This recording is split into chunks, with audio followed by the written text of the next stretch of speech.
Hi guys and welcome on GSM-ABC YouTube channel. In today's video I'm gonna show you how to change the display zoom to get a larger text on iPhone 16, 16 Plus, Pro and Pro Max.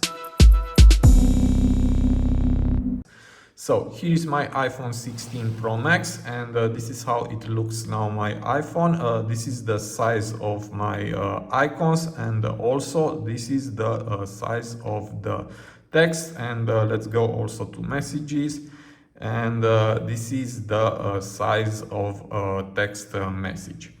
Now, if you want to increase the text and also the icons, you can do it. For that, just go to settings and here tap on display and brightness, and here go down, and we have here display zoom. Now it's selected default, but from here you can change it and just check larger text, and you will have larger icons and also larger text, as you can see here in these pictures.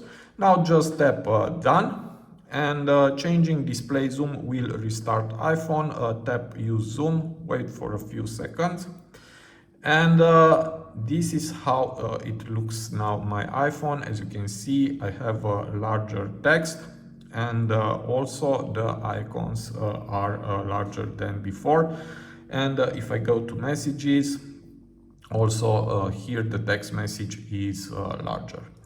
Now, in my opinion, this is a good thing because will protect your eyes, and for a long time it's very good. I hope this tutorial to be useful for you, and see you to the next. Have a nice day.